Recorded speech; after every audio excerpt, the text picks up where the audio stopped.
Quel instant où les hommes ont parlé sur toi. Si lui, le Seigneur, il parle sur toi, il peut arranger ce qui est gagné. Donc le Seigneur qui a créé la terre, il a tout mis sur la terre. Mais l'homme qui a mis sur la terre a commencé à rendre ce qui est bon pour lui. Nous avons commencé l'année. Si la violence est en toi, il faut savoir que la chose pour laquelle Dieu se répand est d'abord pour toi.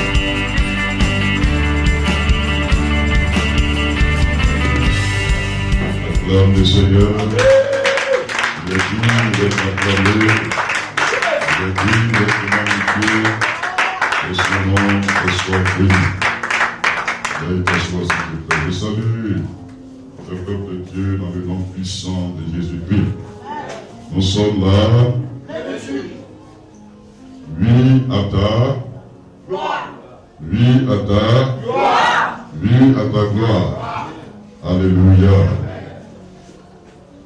Je vous salue dans le précieux nom de notre Seigneur Jésus-Christ et vous dis bienvenue dans la présence du Seigneur ce matin.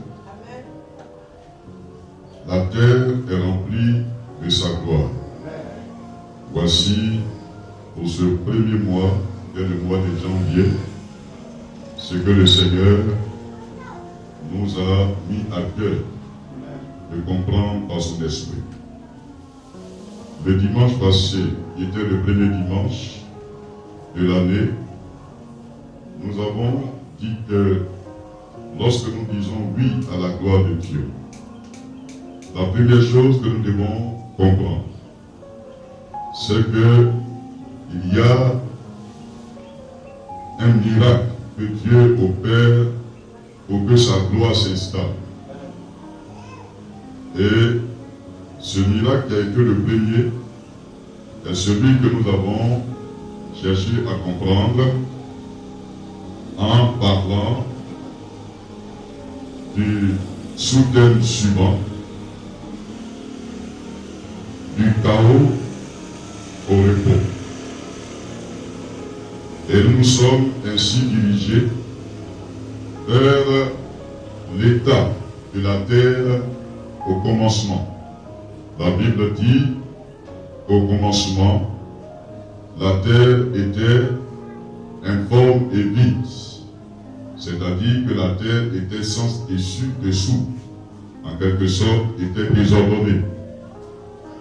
Et lorsque Dieu a parlé, lorsque l'Esprit de Dieu s'est meut, alors la parole de Dieu dit que le chaos est devenu repos.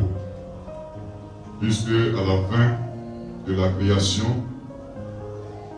la Bible déclare que Dieu a vu que tout ce qu'il avait fait était très bon.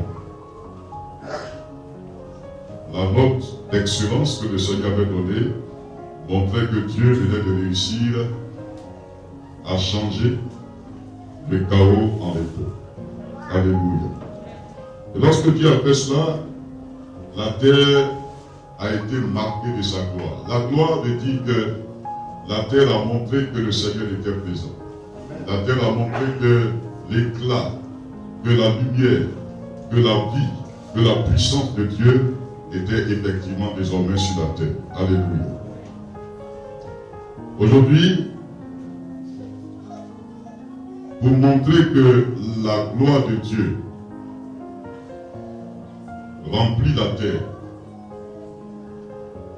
et que par conséquent la terre est remplie de sa gloire, ce que je veux dire ce matin est la suite de ce que j'ai commencé à dire le dimanche passé. Et c'est pourquoi j'intitule ce matin mon message comme suit: du déluge à l'alliance. Du déluge à l'alliance. Disons nos tests de base. Le premier test est celui de Genèse chapitre 6 du verset 5 à 13, et je lis la parole de Dieu. L'Éternel vit que la méchanceté des hommes était grande sur la terre, et que toutes les pensées de leur cœur se portaient chaque jour uniquement vers le mal. L'Éternel se repentit d'avoir fait l'homme sur la terre, et il fut affligé en son cœur.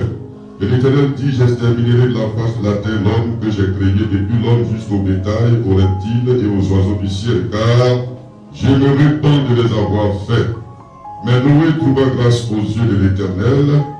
Voici la postérité de Noé. Noé était un homme juste et intègre en son temps. Noé marchait avec Dieu. Noé engendra 3 fils, Cam et Japheth. La terre était corrompue devant Dieu, la terre était pleine de violence. Dieu regarda la terre, et voici, elle était corrompue, car toute chair avait corrompu sa voie sur la terre. Alors, Dieu dit à Noé, la fin de toutes choses est arrêtée par des belles mois, car ils ont rempli la terre de violence. Voici, je vais les détruire avec la terre. Deuxième passage, qui n'est pas loin de ce que nous venons de dire. Il s'agit du chapitre 7, verset 17. Le déluge fut 40 jours sur la terre.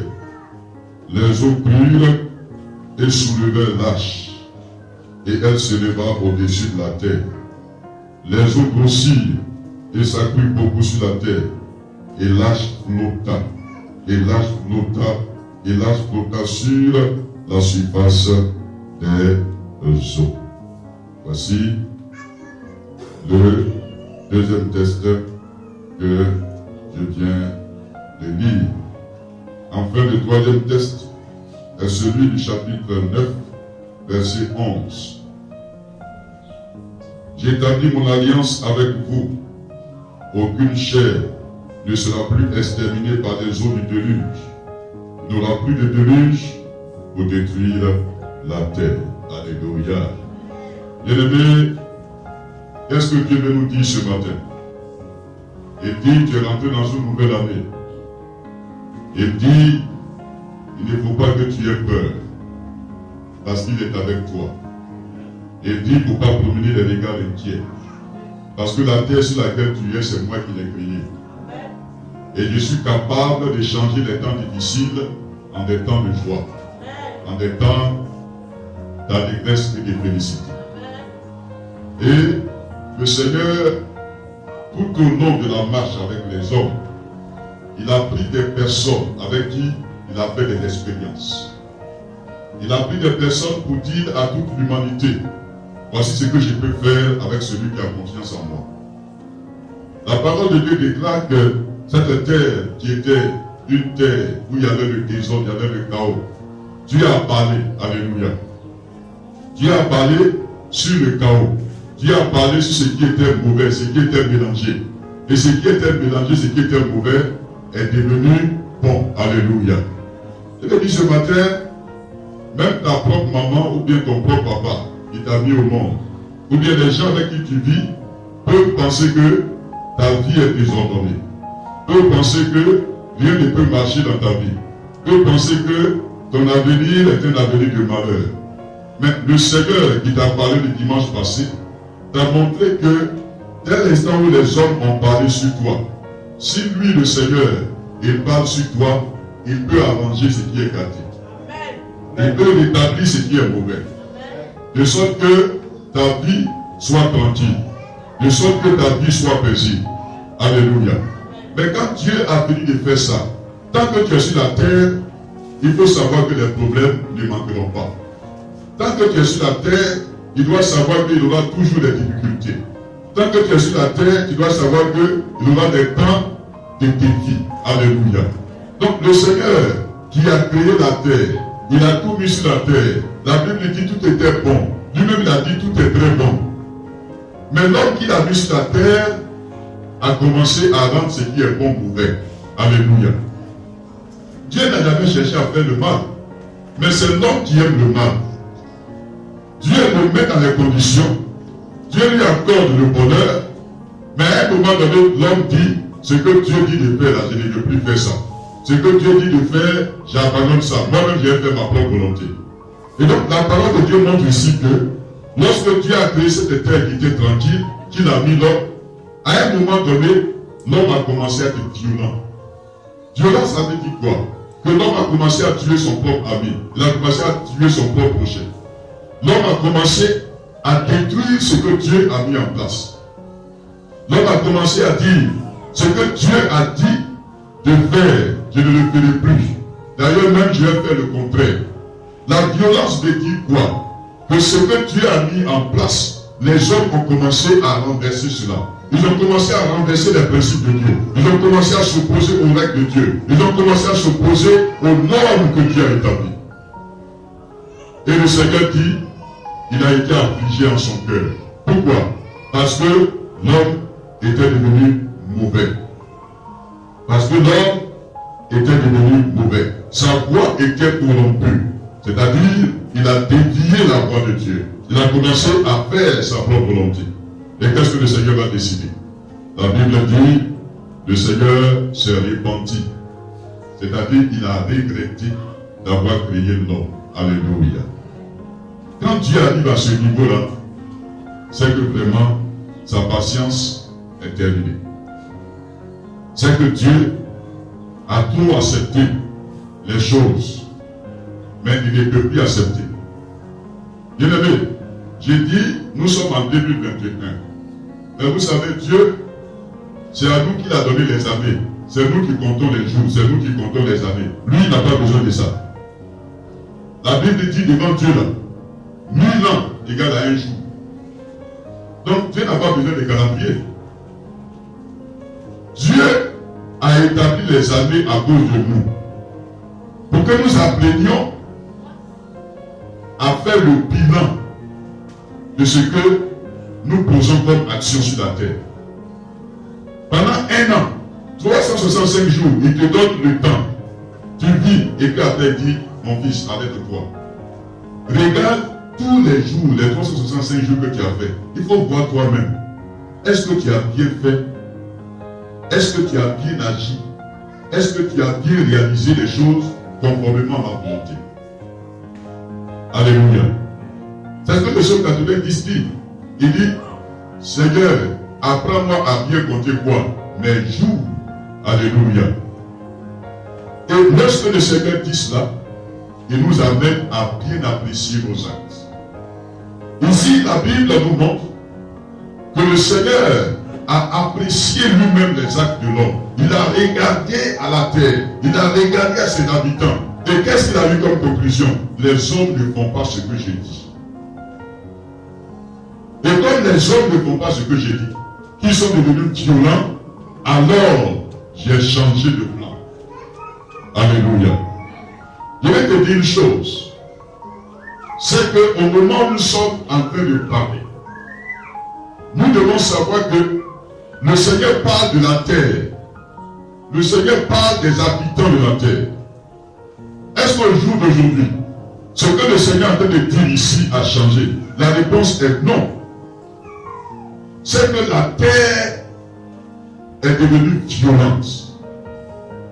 Les hommes sont devenus violents. Tu ne peux pas aujourd'hui dire que tu peux laisser ta voiture au marché avec les portes ouvertes, rentrer dans le marché ou dans le supermarché et puis revenir trouver ta voiture tranquille. Non. Même quand ta voiture est fermée, ils sont capables de casser les vitres, d'ouvrir et d'entrer. L'homme est devenu violent. Quand on parle de coupeur de route, qu'est-ce que c'est si ce n'est que la violence? L'homme est devenu violent. Une fille qui se retrouve seule dans une rue où il n'y a personne peut se trouver dans une situation de viol. L'homme est devenu violent. L'homme est devenu violent parce que même dans les familles, quelqu'un qui a une parente qui croit qu'elle soit éloignée peut se lever pour aller se coucher et coucher avec sa propre parent, avec son propre parent. L'homme est devenu violent. L'homme est devenu violent parce qu'il prend ce qui ne lui appartient pas. L'homme est devenu violent parce qu'il a commencé lui-même à se détruire. Lorsqu'il commence lui-même à préférer la drogue, il commence à préférer le tabac, et même il commence a changé sa peau en devenant blanche ou blanc, l'homme est devenu violent. L'homme est devenu violent tel instant où lui-même, il commence à détruire la créature qu'il est et à détruire la créature que l'autre est. L'homme est devenu violent. La violence dont Dieu parle ici, il ne faut pas la regarder seulement dans ce passé lointain. La Bible te dit, est-ce qu'il n'y a pas la violence en toi? Est-ce que la violence dont il parle n'est pas en moi? N'est pas en moi sous forme de cette colère qui te détruit toi-même, qui fait que tu n'es pas en paix avec toi-même, qui fait que tu n'es pas en paix avec l'autre, qui fait que ta maison n'est pas en paix, qui fait que le mariage que tu as fait n'est pas un mariage qui est en paix, mais un mariage qui est secoué. La violence qui fait que la personne que tu as dit tu vas aimer, tu as laissé toutes les femmes et tous les hommes, et puis tu as dit je vais vivre avec la personne. Comment la violence peut-elle se retrouver dans ta maison? La violence, vous savez, le Seigneur n'a pas parlé de mensonge, il n'a pas parlé de détournement, il n'a pas parlé d'autre chose. Il ne peut pas être possible pour des enfants de Dieu que nous sommes tels des palabrés, tels des querelleurs. C'est-à-dire, quand on nous regarde, nous disons que l'Esprit de Dieu en nous, mais c'est nous qui aimons parler partout. La violence. Cette incapacité de pardonner et de devenir des hommes potentiellement violents. En toutes circonstances, quoique quelqu'un parle quelque part, il ne s'est pas adressé à nous, on trouve tout de suite que c'est de nous que la personne parle. La violence. La Bible dit, cette terre qui était chaos et qui est devenue repos a été conquise par quoi? Par la violence. La première fois où le Seigneur se repentit d'avoir créé l'homme, c'est quand l'homme est devenu violent. Je vais te dire, nous avons commencé l'année. Si la violence est en toi, il faut savoir que c'est la chose pour laquelle Dieu se répand de t'avoir créé. Alléluia. Le Seigneur n'est pas violent, hein? Si vous voulez savoir pourquoi Dieu n'est pas violent, regardez. Les gens se retrouvent partout dans les mauvais endroits. Souvent, ils sont dans les bars, ils sont dans les mauvais lieux. Mais qu'est-ce que vous pensez? Dieu qui a créé l'homme là, il peut seulement dire, allez, ces gens-là qui ont qu'à tomber pour mourir. Est-ce que ça va pas se faire? Ça va se faire. Mais pourquoi Dieu ne fait pas ça? Parce qu'il n'est pas violent. Alléluia. Son esprit est en nous. Et souvent, au lieu que l'esprit de Dieu se saisisse de nous pour nous faire tomber, parce que nous avons fait quelque chose de mauvais, le Seigneur ne fait pas ça. Parce qu'il sait que son esprit n'est pas violent. Alléluia. Un enfant de Dieu qui est violent, c'est-à-dire quand la colère te séduit, tu casses tout dans ta maison.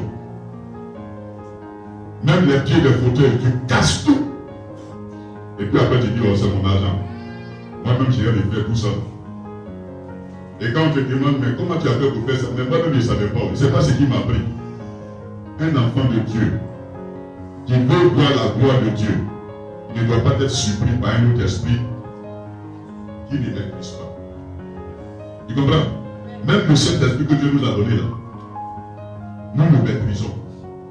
C'est-à-dire que tu es en train de prier. Si tu dis que tu ne pries plus, l'Esprit ne va pas continuer à ouvrir ta bouche pour prier jusqu'à demain matin. Tu n'as pas vu ça? C'est que c'est un autre esprit qui t'a attrapé. Si tu décides de fermer la bouche, lui aussi va se calmer. C'est pourquoi on appelle le Saint-Esprit un esprit qui a un fruit qu'on appelle quoi? La douceur. Alléluia. Qui est violent ici ce matin? Personne ne peut dire je suis violent. Qui est doux ici? Tu n'es ni doux, tu n'es ni violent. Donc tu es doux violent. Alléluia. Et déclare ce matin que le Seigneur te libère de la violence. Alléluia. Quand on te voit, toi, femme, tu parles à ton mari, on n'a qu'à savoir que tu n'es pas violente. Les femmes qui ont beaucoup de points là. Le mari même n'a rien dit encore, son coup de poing est préparé. Gérard, aujourd'hui, là, si tu m'as touché, tu vas savoir que je suis femme garçon. Une femme violente ne peut jamais avoir un foyer tranquille. Alléluia. Parce que tu ne peux pas faire ce qu'un homme fait. Alléluia. Quand ton mari te parle, tu dois dire oui, j'ai compris. J'ai compris. Il faut faire d'abord. Alléluia. Toi aussi, l'homme, tu as appris karaté à cause de ta femme. Puis là-bas, tu n'as pas la force. Mais c'est quand tu arrives à la maison que tu as la force. Dès que tu vois ta femme, c'est là ta force là commence à monter. Pourquoi c'est sur ta femme que tu es garçon? Violence. Fais attention. Si la violence prend fin, je vous dis qu'il y aura des foyers merveilleux dans ce temps. Alors non, je parle, le Seigneur me dit, il y a un qui est très violent ici. Lui, il est plus que taureau.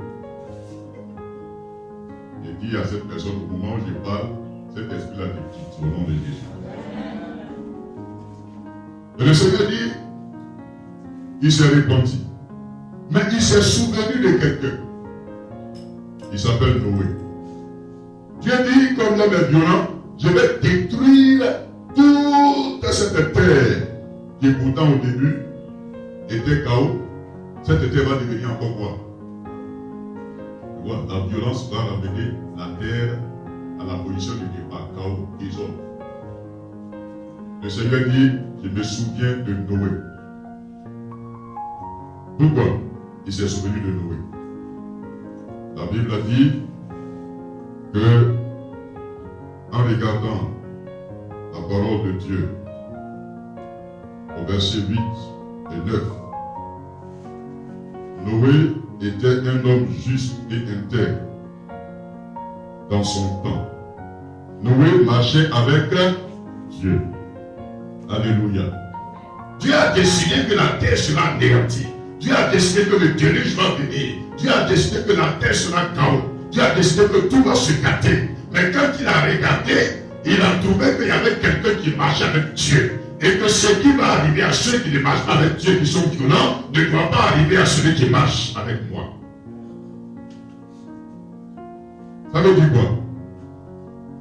La terre, comme je l'ai décrit, si elle est violente, toi, si tu marches avec Dieu, ce qui doit arriver à ceux qui sont autour de toi ne doit pas t'arriver.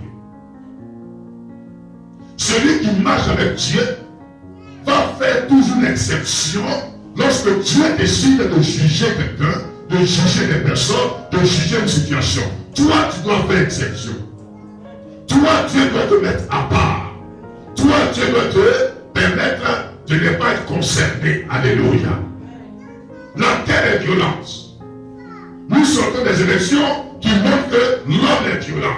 Violent simplement pour des affaires politiques. Violent simplement parce qu'on veut contrôler et diriger le pays. Violent parce qu'on veut des intérêts. Mais le Seigneur dit, au moment où le pays est entré dans une nouvelle année, on ne sait même pas ce que mars sera encore fait. On ne sait même pas encore ce que demain sera. Il faut que tu comprennes que ceux qui marchent avec Dieu font toujours l'exception. Ceux qui marchent avec Dieu font toujours l'exception. Alléluia. Un homme intègre et juste, c'est celui qui dit la vérité.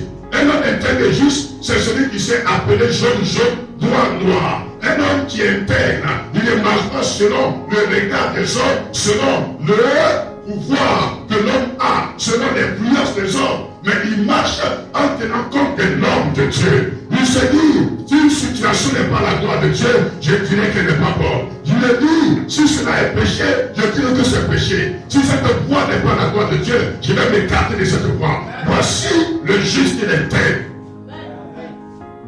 Dans son lieu de travail, on sait que c'est un enfant de Dieu.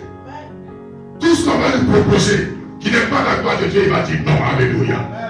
Même si son patron va lui donner un poste qui est élevé, et dit, toi, jeune fille, tu vois, je vais te donner un poste qui est élevé, mais il y a quelque chose que tu sais. Il doit dire, je ne sais rien, je ne peux pas. Alléluia. Un homme intègre et juste. Et quand Noé, au moment où les gens étaient violents, oh, il y avait quelqu'un qui était quelqu'un qui aimait Dieu. Le jour où Dieu a dit, je vais tout détruire. Il dit, je vais tout détruire, mais je ne vais pas détruire ce peuple. Alléluia. Dans chacune de nos familles, il y a quelque chose qui n'est pas à la gloire de Dieu. Peut-être c'est une famille où il y a la violence. Peut-être que c'est une famille où cette violence suit tous les hommes de la famille. Mais si tu as accepté le Seigneur, et que le Seigneur a transformé ton caractère, ce que l'ennemi a décidé de faire, parce que Dieu lui en donne la permission, à cause de ce que la famille a toujours persévéré dans cette voie, le Seigneur regarde et dit, toi, tu ne subiras pas le sort de toute la famille. Ce qui doit arriver à la famille, ce qui doit se faire contre les membres de la famille, ne doit pas t'atteindre. Parce que toi, tu es intègre et juste. Parce que toi, tu marches avec Dieu. Noé, c'est ce qu'il a eu. Dieu s'est souvenu de lui. Alléluia. Le Seigneur dit ce matin, je veux me souvenir de toi. Je veux me souvenir de toi, sois intègre et juste. Je veux me souvenir de toi, marche avec moi pendant cette année 2021. Je veux me souvenir de toi, sois soumis au Dieu qui a fait les cieux et la terre. Alléluia. Le Seigneur dit, dans le très saint, je ne t'abandonnerai pas, je ne te délaisserai pas. Quoi qu'il arrive, je ne t'abandonnerai pas. Quoi qu'il arrive, je ne te délaisserai pas. Pourvu que tu marches avec moi. Pourvu que tu sois intègre et juste. Alléluia. Bien-aimé, ce que Dieu a dit va arriver. Ce que Dieu a dit va maintenant se faire. Le déluge vient. Le déluge arrive. Et voici, quand le déluge est venu, toute la terre a été envahie d'eau. La Bible dit que même les plus grandes montagnes ont été submergées par l'eau. C'était terrible à ce moment-là. Vous vous rendez compte? Toute la terre de santé, prenons cet exemple, était submergée d'eau. Et même si on peut échapper à l'eau dans les premiers moments, mais cette eau, à un moment donné, on ne peut plus y échapper. Parce que elle peut même aller au-dessus des montagnes les plus élevées. Voici ce que la terre a vécu à ce moment précis. Vous voyez le danger, l'ampleur du danger. Qu'est-ce que Dieu a fait? Comme il a dit, Noé n'est pas concerné. Noé n'est pas concerné. Dieu va lui dire quoi? Fais-toi une hache. Ça veut dire un bateau. Fais-toi une hache, un bateau. C'est Dieu lui-même qui va lui dire comment il va construire le bateau. Ce n'est pas Noé qui va imaginer. Dieu lui dit ça. Au moment où Dieu lui parlait, il y avait des milliers de personnes sur la terre avec Noé. Dieu n'a pas parlé à quelqu'un d'autre. Mais Dieu s'est adressé uniquement à Noé. Regarde, quand tu marches avec Dieu et que les dangers arrivent, Dieu te parlera. Dieu s'adressera à toi. Dieu sera capable de te dire ce que tu dois faire. Tu n'as pas besoin de t'inquiéter du lendemain quand tu marches avec Dieu. Ce que tu dois chercher à faire, c'est de veiller sur ta foi, c'est de veiller sur ta manière de vivre, c'est de veiller sur ta relation avec Dieu. Quant à ce qui va arriver au monde, à ceux qui sont autour de toi, à ceux qui sont dans ton quartier, Dieu lui-même, avant que cela n'arrive, va se charger de te parler à toi seul. Il s'est adressé à Noé seul. Noé avait des parents. Noé avait des enfants. Est-ce que Dieu est allé parler aux enfants de Noé? Non. Il a parlé à Noé seul. La voix de Dieu s'adresse à ceux qui marchent avec Dieu. Ce que Dieu va faire s'adresse à ceux qui marchent avec Dieu. La solution que Dieu a pour toi, il l'adresse à qui?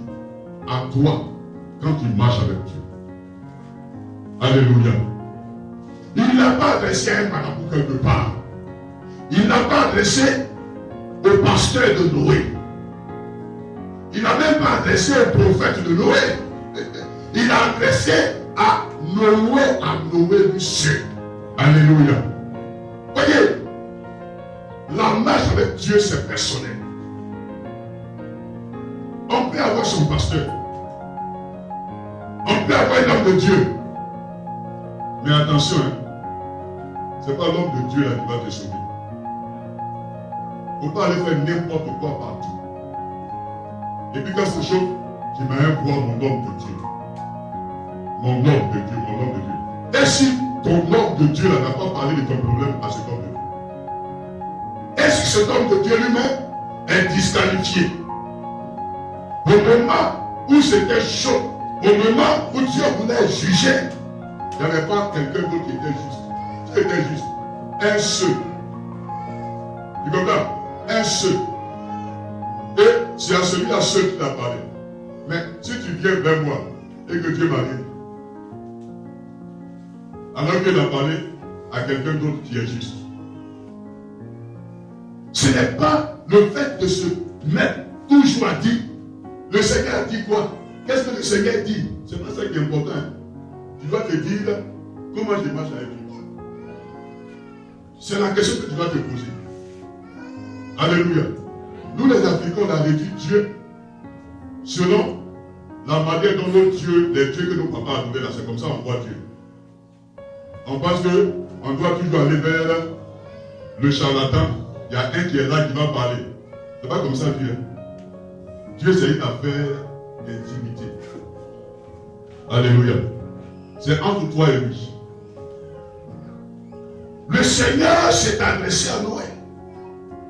Et il a dit à Noé, fais-toi une hache. Et quand le Seigneur a parlé ainsi, Noé s'est exécuté. Il a fait l'âche. Au moment où Noé faisait l'âche, je suppose que les gens qui étaient autour de lui ont dit, il a fait de faire quoi? Voici Noé qui s'en prend. Il coupe un arbre. Il fend l'arbre. Il l'apporte. Il commence à faire quelque chose de gigantesque. J'ai regardé les mesures de l'âge et j'ai vu que ça arrivait, ça commençait ici pour arriver derrière l'immeuble là-bas. Et j'ai vu que ça va de la clôture qui est là-bas pour arriver en bas, c'est-à-dire là où il y a la grande route. Noé devait construire ce bateau-là. Et il s'est mis à faire ce bateau lui seul. Peut-être avec l'aide de ses enfants. Mais rendez-vous compte, au moment où il allait couper, il vient. On dit Noé, ça vient de faire quoi? Il dit, il fait une hache. Mais c'est pourquoi? Non, parce que bientôt le vent de riche. Parce que bientôt le vent de riche. Les gens ont commencé à dire, oh Noé, tu commences à devenir fou toi. Tu dis quoi? Il nous donne quoi? Et puis Noé répète, déluge. Et puis il lui demande encore, déluge ça veut dire quoi? Ils connaissent, ils savent ce que déluge est. Mais ils veulent entendre ça de la bouche de Noé. Déluge ça veut dire quoi? Ça veut dire qu'il va pleuvoir pendant des mois et des mois sans que ça ne s'arrête et la terre sera remplie, donc tout sera détruit. Les gens disent, oh Noé, ça ne va jamais arriver. Ça ne va jamais se passer. Ce que tu as eu là, ça c'est un cauchemar. Noé se lève, après avoir fait l'âche, il passe sur les gens. Et puis il leur dit, le déluge arrive. Venez rentrer dans le lâche. Les gens disent non, on n'en parle pas. Je vais dire qu'on a compris. Le Seigneur m'a dit de prendre chaque espèce d'animaux. Il a fait rentrer les animaux. Un mâle, une femelle. Il a pris ses 3 enfants et leurs femmes. Il est rentré. Vous savez ce que Dieu a fait? La Bible dit, c'est Dieu lui-même qui a fermé la porte. Et quand il a fermé la porte, voici le début du déluge. Il a plu des mois et des mois, des mois et des mois. Et la parole de Dieu déclare que l'âge là, dans laquelle Noé et ses enfants se trouvaient, et les pères se trouvaient, au lieu que le déluge soit un problème pour l'âge, le déluge a commencé à flotter sur l'eau. L'âge a commencé à flotter sur l'eau, a commencé à flotter sur le déluge. C'est-à-dire que le problème a commencé à devenir le moyen par lequel l'âge pouvait devenir quelque chose d'important. C'est-à-dire qu'il a fallu le déluge pour que l'âge ait un sens. Pour finir, Noé et ses hôtes dans l'âge étaient à l'aise parce qu'ils voyaient des mouvements. Ils étaient en mouvement et ils se réjouissaient. Mais c'est intéressant. Nous sommes sur les eaux et ça flotte. Nous sommes en sécurité. Nous sommes en paix. Alors que ce déluge était un problème pour les autres.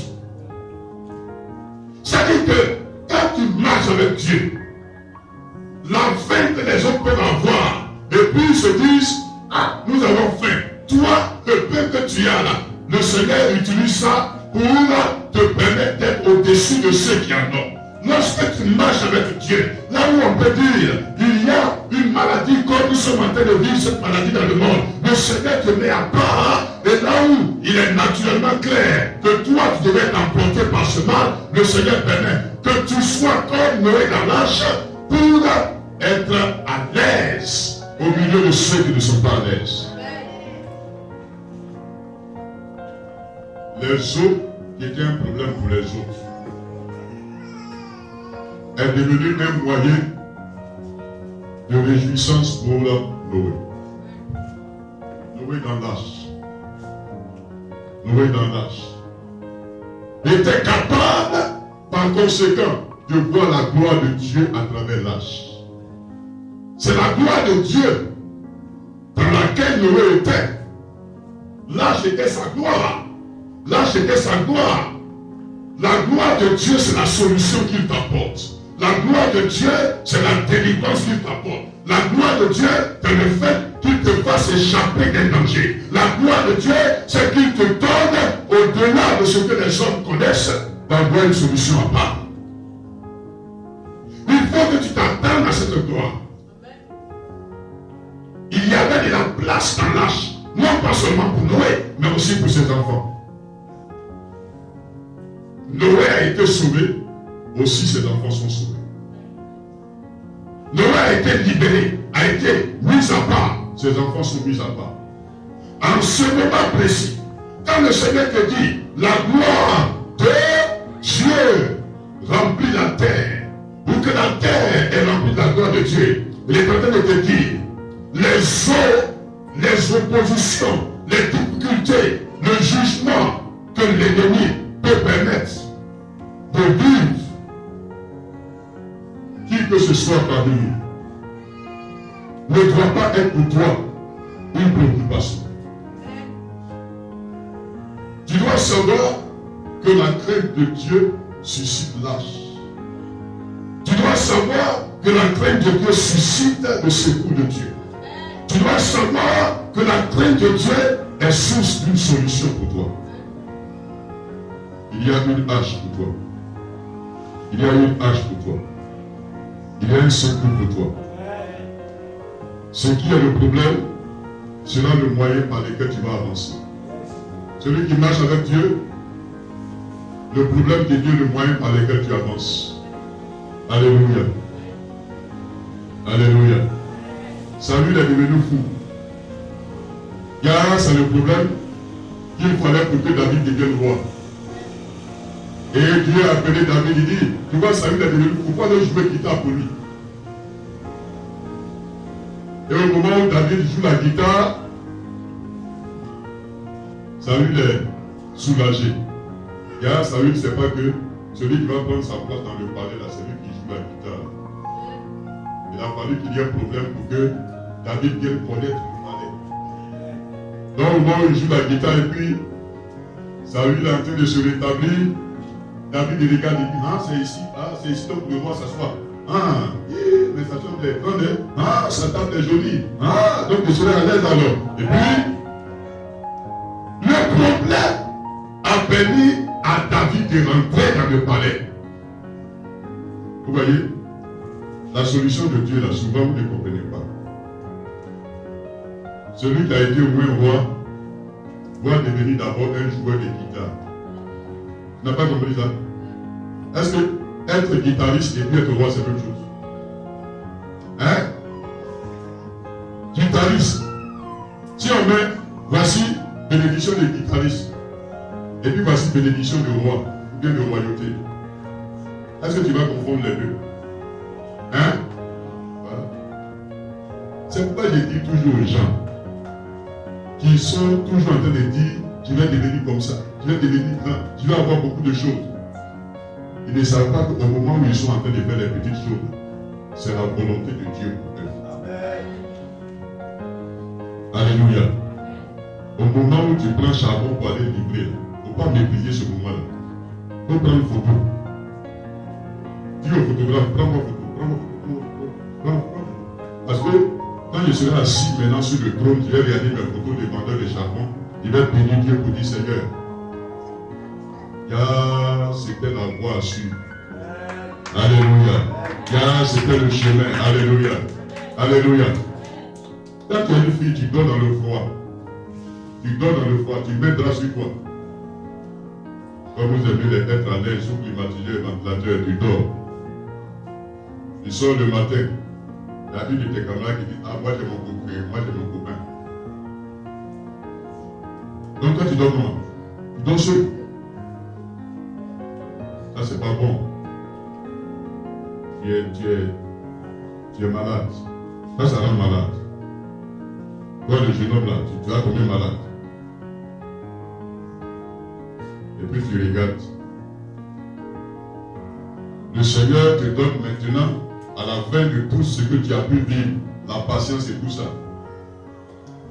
Il te fait rentrer dans l'honneur du mariage. Il te donne un homme qui est selon ton cœur. Et quand tu t'assois, et que maintenant la personne qui disait, moi j'ai mon copain, j'ai mon gars, te rencontre. Et puis il voit ce que le Seigneur a fait pour toi. Ou elle voit ce que le Seigneur a fait pour toi. La personne commence à comprendre qu'en réalité, pour que tu puisses arriver là, il a fallu que le problème que tu as vécu soit le moyen par lequel Dieu puisse te lever à la position et au niveau que tu as vu. Alléluia. Regardez, Esther, vous pensez que Dieu, avant qu'elle ne fasse de lui cette princesse ou bien cette reine, elle est quittée comme ça, en haut pour tomber? Hein? On dit on cherchait de quoi? Des filles vierges. Alors, si elle ne s'était pas préservée, ne s'était pas gardée, on allait voir fille vierge à travers. Hein? Là, je parle à nos enfants, à nos filles. Le déluge, c'est l'impureté. Le déluge, c'est la déviation que le Seigneur n'attend pas de toi. Le déluge, c'est ce que nous vivons dans ce monde. Lorsque on commence à devenir joli, on commence à être belle, on commence à se filmer, on commence à se regarder, on commence à voir ses rondeurs, on prend maintenant, on passe. Maintenant, il y a des fils. Il y a des rois à ça. On envoie dessus. Et puis on dit aux gens, regardez-moi, je suis en vente. Offre moins cher. Attends demandeur et accepteur. Qui est intéressé? Et ça va s'abandonner. Un qui font des côtés, la table de l'autre.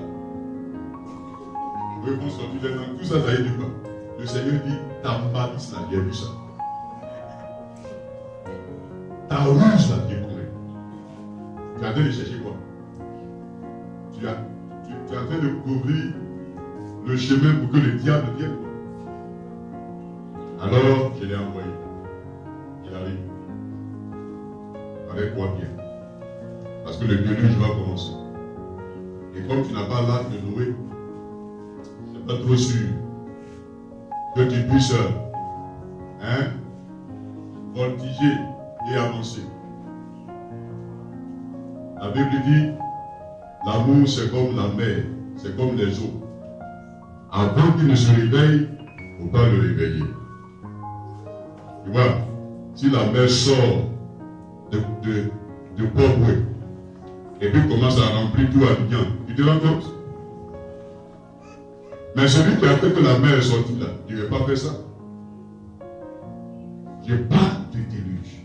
La violence, ce que tu proposes, ce que tu fais, peut entraîner des choses là.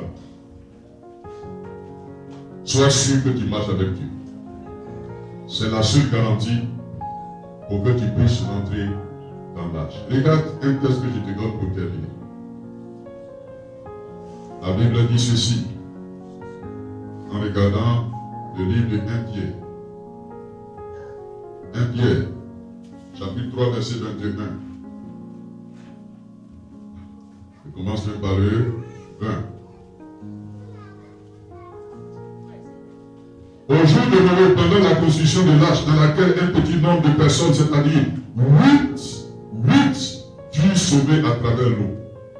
Cette eau était une figure du baptême qui n'est pas la purification des souillures du corps, mais l'engagement d'une bonne conscience.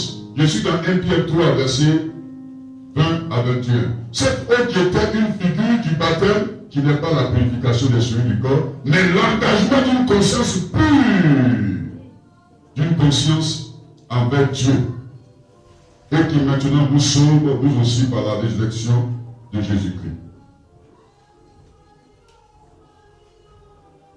Qui est à la droite de Dieu depuis qu'il est allé au ciel et que les anges, les autorités, les puissances lui ont été sauvés. Il a ajouté le verset 22.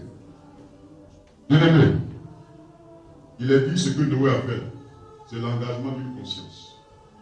C'est-à-dire que chaque jour qu'il vivait, il savait que les gens faisaient le mal autour de lui. Mais il se disait quoi? Je n'ai pas fait comme eux. Il réfléchissait. Il se disait, il y a le bien et il y a le mal. J'ai choisi quoi? Le bien. C'est ça qu'on appelle la conscience. Et cette conscience, c'était un engagement permanent pour Noé. Chaque jour, il se disait, il y a le bien et le mal, je choisis le bien. Il y a le bien et le mal, je choisis le bien. Alléluia. Pendant tout le reste de l'année 2021, il y aura le bien et le mal. Tu dois choisir le bien. Pour que ton déluge ne soit pas pour toi une source et un moyen de péril. Pour que ce qui se passe autour de toi, dans le monde, dans ta famille, en quelque lieu que ce soit, ne soit pas pour toi une source de trouble. Mais que tu sois sûr que l'Esprit de Dieu va te permettre de faire quoi? De pouvoir entendre la voix de Dieu comme Noé l'a entendu. De recevoir la solution qui te permet d'être au-dessus du problème. Comme l'âge de Noé lui a permis d'être au-dessus de quoi? Du déluge qui était le problème. Alléluia. Alléluia. Et c'est ce que le Seigneur ce matin désire pour toi et pour moi. Et si on regarde dans le verset 19, il dit dans lequel aussi il est allé prêcher aux esprits en prison. Voyez, est-ce que le déluge n'était pas une prison? Est-ce que ce que Noé a vécu, ce n'était pas une prison? Ce n'était pas l'image d'une prison. Mais comment Noé a pu sortir de là? Par l'Esprit de Dieu, qui a été avec lui à cause de son engagement de conscience. L'Esprit de Dieu a été avec lui. L'Esprit de Dieu lui a parlé. L'Esprit de Dieu lui a permis d'éviter de rentrer dans le lien de la prison et de déluge. Et c'est pourquoi Lorsque nous avons lu dans la conclusion, il est dit, à cause de Noé, Dieu a dit quoi? Je ne vais plus détruire la terre. Alléluia. Je ne vais plus exterminer la terre. Pourquoi je ne vais plus exterminer la terre? Parce que celui qui l'habite s'appelle Noé. Celui qui l'habite désormais s'appelle Noé. Alléluia. Donc ce Noé, à cause de son intégrité et sa justice, à cause de sa marche avec Dieu, va à nouveau permettre à l'alliance qu'il va avoir avec Dieu de ramener la gloire de Dieu sur terre. De ramener la gloire de Dieu sur terre. Dis ce matin, le déluge ne triomphera pas. Dis ce matin, l'Esprit de Dieu est en moi. Dis ce matin, le Seigneur me donne une solution. Au milieu des problèmes, je vivrai. Je serai sauvé. Comme Noé, la gloire de Dieu s'établira là où je vis, là où je demeure.